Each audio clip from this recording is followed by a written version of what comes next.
Olá pessoal, finalizando o tema Sociedade por Ações, eu gostaria de tratar com vocês a questão envolvendo a dissolução da companhia, a sociedade em comandita por ações e algumas questões envolvendo a recente medida provisória 931 de 2020. Bom, a dissolução da companhia ela pode acontecer em dois caminhos, de duas formas, ou pelo caminho judicial ou pelo caminho administrativo. Pelo caminho judicial, ela vai, obviamente, com o crivo do Poder Judiciário, ela vai acontecer de três formas. A primeira, em caso de falência, aí vai passar a ser regulada pela Lei 11.101/2005.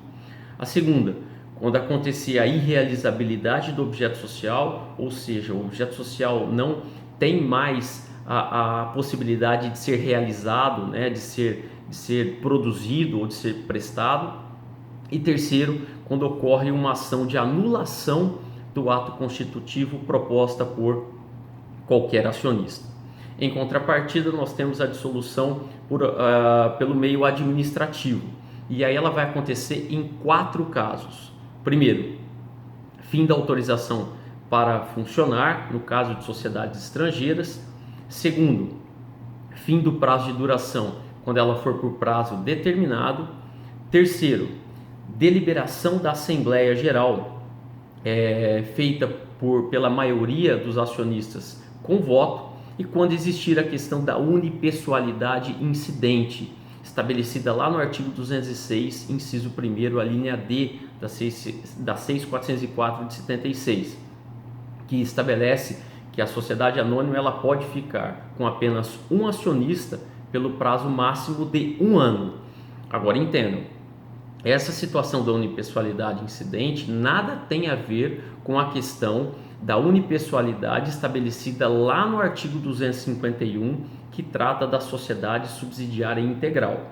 Nessa sociedade subsidiária integral é permitido a existência de um único acionista por um prazo indeterminado, desde que esse único acionista seja sociedade brasileira, exemplo, uma sociedade limitada, e essa sociedade limitada, sociedade brasileira, seja nacional, ela constitua uma sociedade anônima mediante escritura pública, ou seja, por meio de um cartório. Então, a unipessoalidade do 206, inciso 1º, a linha D, não tem nada a ver com a unipessoalidade da subsidiária integral estabelecida lá no artigo 251, ok? Por fim, nós temos a sociedade em comandita por ações, que é uma das espécies das sociedades por ações. Vocês vão se lembrar, nós temos a sociedade por ações, que é gênero, e duas espécies, que são as sociedades anônimas ou companhias e as sociedades em comandita por ações.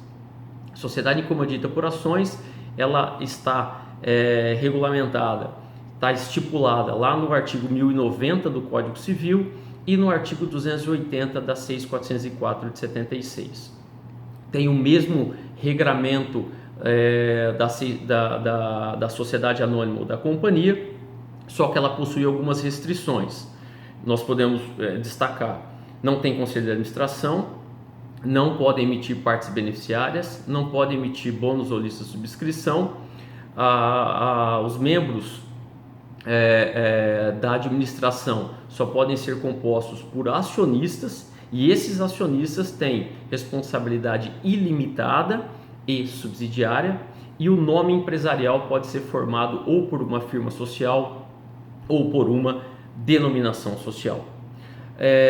Eu não poderia, obviamente, deixar de comentar com vocês a medida provisória 931, que está em vigor desde 30 de março de 2020. Essa medida provisória, ela alterou alguns dispositivos do Código Civil, da Lei das Cooperativas e da própria sociedade anônima que nós comentamos agora. Ela estabelece, dentre outras circunstâncias importantes, duas que eu gostaria de destacar com vocês. A primeira é o prazo de realização da Assembleia, que, conforme nós já havíamos falado anteriormente, isso se aproveita também a sociedade limitada e também às cooperativas, de que a realização da Assembleia Geral Ordinária na companhia, na sociedade anônima, lá no artigo 132, fala que ela tem que ser realizada no prazo de 4 meses seguintes ao fim do exercício social. Esse prazo agora passou a ser prorrogado para 7 meses. Reiterando, essa prorrogação vale para a SA, vale para as companhias, SA ou companhia, né? Vale para as cooperativas e também vale para as sociedades limitadas. E a segunda e última alteração importante é de que a presença dos sócios, dos acionistas ou dos cooperados e consequentemente o voto nessas assembleias pode acontecer de maneira remota, ou seja, à distância.